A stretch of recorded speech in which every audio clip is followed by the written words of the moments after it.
नमस्कार। तो चलिए शुरू करते हैं आज का टॉपिक। आज का वीडियो का जो टॉपिक है वो रहेगा हिमाचल प्रदेश की प्रमुख नदियाँ। ये टॉपिक जो है वो हिमाचल प्रदेश के एग्ज़ाम पॉइंट ऑफ व्यू से बहुत इंपॉर्टेंट है। हिमाचल प्रदेश के जितने भी एग्ज़ाम्स होते हैं उनमें यहाँ से एक या दो क्वेश्चंस ज़रूर बनते हैं। तो हम देखते हैं कि हिमाचल प्रदेश में इतना इम्पोर्टेंट रोल क्यों प्ले करते हैं एग्ज़ाम्स में। क्योंकि ये जो नदियाँ हैं हिमाचल प्रदेश की प्रमुख नदियाँ जो हैं और जो इनकी सहायक नदियाँ हैं वो इंडस यानी सिंधु नदी तंत्र और गंगा यानी गंगा नदी तंत्र का जो है वो एक हिस्सा है। इसलिए भी ये नदियाँ जो है वो एक इम्पोर्टेंट एक्सपेक्ट है और एक इम्पोर्टेंट क्वेश्चंस बन जाते हैं यहाँ से। इसलिए एग्ज़ाम्स में यहाँ से क्वेश्चंस ज़रूर पूछे जाते हैं। तो शुरू करते हैं आज का वीडियो।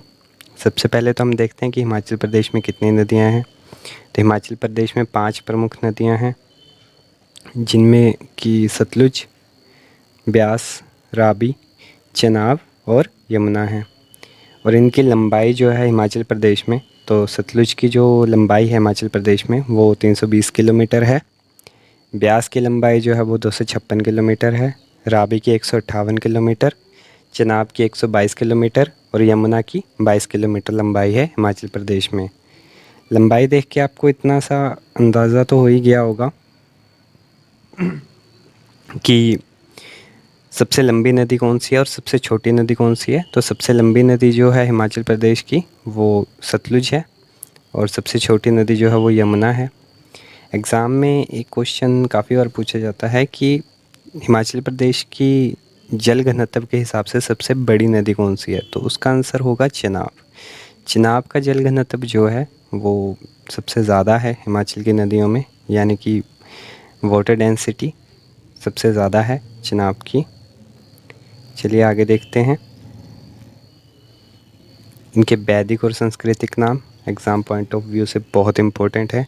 यहाँ से भी एक क्वेश्चन ज़रूर बनता है एग्ज़ाम्स में हिमाचल प्रदेश के। तो सतलुज का जो वैदिक नाम है वो सतुद्री है और सांस्कृतिक नाम शतुद्रु है। ब्यास का वैदिक नाम अर्जिक्या है और सांस्कृतिक नाम विपाशा है। रावी का वैदिक नाम पुरुषनी है और सांस्कृतिक नाम जो है वो ईरावती है। चेनाब का वैदिक नाम असिकनी है और सांस्कृतिक नाम इसको हम चंद्रभागा भी बोल देते हैं। और यमुना का जो सांस्कृतिक नाम है वो कलिंदी है।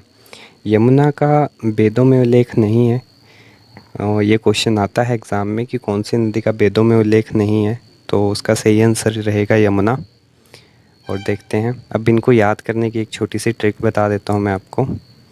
तो सतलुज का जो वैदिक नाम है वो सतुद्री है और सांस्कृतिक नाम शतुद्रु है। तो ये तो देख के ही याद होने वाला है कि इसका वैदिक और सांस्कृतिक नाम एक जैसा है, तो ये याद हो सकता है आसानी से। ब्यास का वैदिक नाम जो है वो अर्जिक्या है और सांस्कृतिक नाम विपाशा है। आप ब्यास के साथ विपाशा को कोरिलेट कर सकते हैं कि ब्यास का जो सांस्कृतिक नाम है वो विपाशा है, ब्यास के साथ कोऑर्डिनेट कर सकते हैं इसको। आगे रावी को देखते हैं। तो रवि जो है वो एक पुरुष का नाम है, तो यहाँ से एक लॉजिक जैसा लगाकर आप इसे याद रख सकते हैं कि रावी का वैदिक नाम पुरुषनी है और ईरावती में राव आ रहा है जो रावी में भी आता है राव। तो यहाँ से आप इन दोनों को मिलाकर ईरावती याद रख सकते हैं कि रावी का सांस्कृतिक नाम जो है वो ईरावती है, चेनाब का वैदिक नाम असिकनी है और यमुना का कालिंदी। चलिए आगे बढ़ते हैं। आगे देखते हैं इनके उद्गम स्थल, ये कहाँ से निकलती हैं, ये कहाँ से इनका उद्गम होता है। तो सतलुज का जो उद्गम होता है वो मानसरोवर झील से होता है। सतलुज मानसरोवर झील से निकलती है, जिसे हम रक्स ताल या रक्स झील भी कहते हैं। एग्ज़ाम में क्वेश्चन आता है कि मानसरोवर झील से सतलुज को हिमाचल प्रदेश में कौन लाया था। तो बाणासुर लाया था। ये बहुत इम्पोर्टेंट है, याद कर लीजिएगा। आगे देखते हैं चिनाब। तो चिनाब जो है वो चंद्र और भागा दो नदियों के संगम से टांडी एक जगह का नाम है जो लाहौल स्पीति में पड़ती है, बारलाचा दर्रे के पास। वहाँ पे चंद्र और भागा दो इसकी ट्रिब्यूटरीज़ हैं या सहायक नदियाँ हैं। उन दोनों के जब संगम होता है तो चिनाब बनती है। और ये कहाँ बनती है? इन दोनों नदियों का जो मीटिंग पॉइंट है या जो संगम स्थान है वो कौन सी जगह है? टांडी। और ये टांडी कहाँ पड़ता है? ये लाहौल स्पीति में पड़ता है, जो कि बारलाचा दर्रे के पास है। आगे देखते हैं ब्यास। तो ब्यास जो है वो रोहतांग दर्रे से निकलती है, जिसे हम भृगुतंग भी कह सकते हैं। रावी जो है वो बड़ा बंगाल कांगड़ा से निकलती है। और यमुना जो है वो कालिंद पर्वत यमुनोत्री से निकलती है।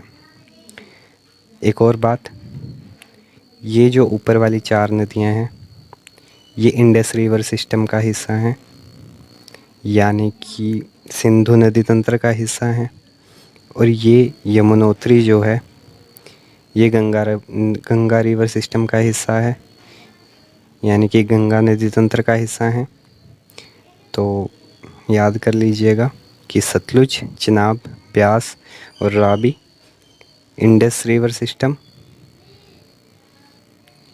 और यमुना जो है वो Ganga river system.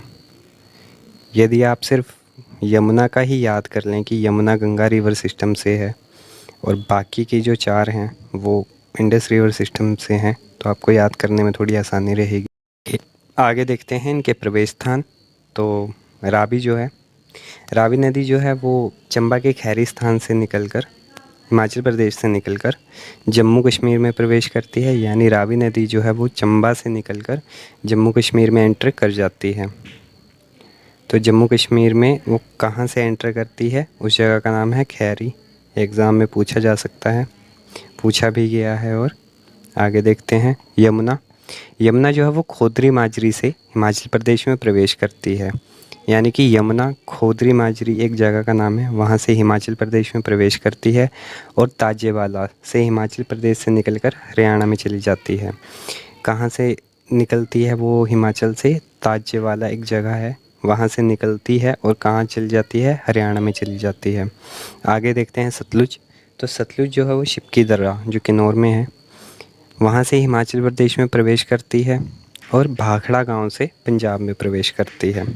Bhakra Nangal dam और गुरु गोविंद सागर लेक जो सबसे बड़ा मैन मेड लेक है हिमाचल प्रदेश में, ये दोनों ही जो हैं वो सतलुज नदी पे बनाए गए हैं और ये दोनों एक दूसरे का हिस्सा भी हैं। आगे देखते हैं बस्या नदी जो कल्पा से सतलुज में मिलती है। यानी बस्या जो है ट्रिब्यूटरी है सतलुज नदी की। बस्या एक सहायक नदी है सतलुज नदी की। और एक कौन सी जगह पे मिलती है? कल्पा एक जगह का नाम है, वहाँ पे सतलुज के साथ मर्ज होती है बस्या नदी, जो इसकी ट्रिब्यूटरी भी है एक। आगे देखते हैं। ओके, सतलुज किन्नौर को छोड़ शिमला ज़िले में, ओके, सतलुज जो है वो किन्नौर में एंटर करती है, ये तो हमने पढ़ लिया। वो किन्नौर से कहाँ जाती है? वो शिमला में जाती है, ठीक है। तो वो जब किन्नौर को छोड़ती है और शिमला में एंटर करती है तो वो कहाँ से एंटर करती है? छोहरा से एंटर करती है। छोहरा जगह का नाम है, वहाँ से एंटर करती है। स्पीति नदी, स्पीति भी सतलुज की एक सहायक नदी है। तो जो स्पीति नदी है वो सतलुज में कहाँ मर्ज करती है या कहाँ मिलती है? तो वो नामगिया खाव एक जगह है किन्नौर में, वहाँ मिलती है आपस में। स्पीति नदी जो है वो वहाँ मिलती है। आगे देखते हैं चिनाब। तो चिनाब नदी जो है वो चंबा में भुजिंद से प्रवेश कर, चिनाब नदी चंबा में भुजिंद से प्रवेश करती है और संसारी नाले से चंबा को छोड़कर कश्मीर में प्रवेश करती है। यानी चंबा में वो कहाँ से एंटर करती है? भुजिंद से, और संसारी नाले से चंबा को छोड़कर कश्मीर में प्रवेश करती है। ये तो हमें पता ही है कि चिनाब जो है वो 2 नदियों के संगम से बनती है, जिनका नाम चंद्रा और भागा है। तो वो कहाँ पे बनती है? टांडी नाम की जगह पे, जो लाहौल स्पीति में है।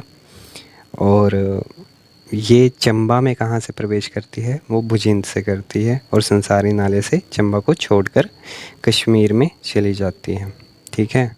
आगे देखते हैं ब्यास। ब्यास नदी जो है वो बजौरा से मंडी में तथा संधोल से कांगड़ा में प्रवेश करती है। ये 2 डिस्ट्रिक्ट्स में एंटर करती है। कहाँ कहाँ से एंटर करती है? बजौरा से मंडी में, बजोरा नाम की जगह से मंडी में एंटर करती है, और संधोल, यहाँ पे संधोल होगा, संधोल नाम की जगह से कांगड़ा में एंटर करती है। आगे देखते हैं। ये इनकी सहायक नदियाँ हैं, यानी कि इनकी ट्रिब्यूटरीज़ हैं। यहाँ से भी एक क्वेश्चन ज़रूर बनता है एग्ज़ाम में। तो सतलुज की जो सहायक नदियाँ हैं वो हैं बसपा और स्पीति। ये हमने अभी पढ़ा। बसपा और स्पीति नदी वो कहाँ कहाँ पे मिलती हैं, उनसे सतलुज नदी के साथ कहाँ पे मर्ज करती हैं। तो ये याद रखिएगा कि सतलुज की 2 सहायक नदियाँ हैं, बसपा और स्पीति। आगे देखते हैं रावी। तो रावी की जो सहायक नदियाँ हैं वो हैं भांदल, तंतगिरी, छतरानी, स्यूल, साल, बुढ़ील, बलजेरी, चिरचिंड। ठीक है। चिनाब की 2 हैं, चंद्रा और भागा, जिनके संगम से ही चिनाब बनती है। आगे देखते हैं ब्यास। तो ब्यास की भी बहुत सारे हैं, बनेर, बाणगंगा, लूनी, पार्वती। पार्वती इम्पोर्टेंट है, ये पूछ लिया जाता है कि पार्वती नदी जो है वो किसकी सहायक नदी है, तो वो ब्यास नदी की सहायक नदी है। आगे देखते हैं सैंज, तिरथन, हियारला और ऊहल। ऊहल नदी भी पूछ ली जाती है, किसकी इम्पोर्टेंट नदी है, किसकी सहायक नदी है, तो ऊहल जो है वो ब्यास की सहायक नदी है। आगे देखते हैं यमुना। यमुना की सभी ट्रिब्यूटरीज इम्पोर्टेंट हैं, क्योंकि ये गंगा रिवर सिस्टम का एक हिस्सा है, जैसे कि मैंने पहले बताया आपको। तो इसकी सभी ट्रिब्यूटरीज़ को याद कर लीजिएगा। गिरी, टोंस, पंपर, आंध्रा, 4 ही ट्रिब्यूटरीज़ हैं, याद कर लीजिएगा। चलिए आगे देखते हैं। ये इन नदियों का एक मैप है, जिसमें बताया गया है कि ये हिमाचल में कहाँ से एंटर करती हैं, कौन कौन से डिस्ट्रिक्ट्स में ये अपना फ़्लो करती हैं, और कहाँ से हिमाचल को छोड़ के चली जाती हैं। तो सबसे पहले देखते हैं हम सतलुज के बारे में। तो सतलुज जो है वो किन्नौर से एंटर करती है, यहाँ पे शिपकिला पास से।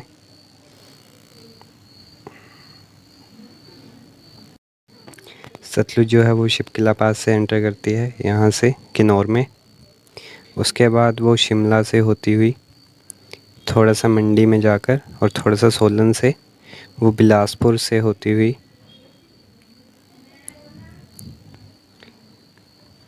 नंगल डैम या नंगल गांव की तरफ से होकर पंजाब में प्रवेश कर जाती है। और इसका हिमाचल प्रदेश में जो लेंथ है वो कितनी है, 320 किलोमीटर है। आगे देखते हैं ब्यास नदी। तो ब्यास नदी जो है वो यहाँ कुल्लू से मंडी की तरफ जाती है, और फिर मंडी से हमीरपुर को टच करती हुई डिस्ट्रिक्ट कांगड़ा में एंटर करती है, और फिर वो कांगड़ा से पंजाब की तरफ को निकल जाती है। और जिस जगह से वो निकलती है उस जगह का नाम क्या है, मिर्थल।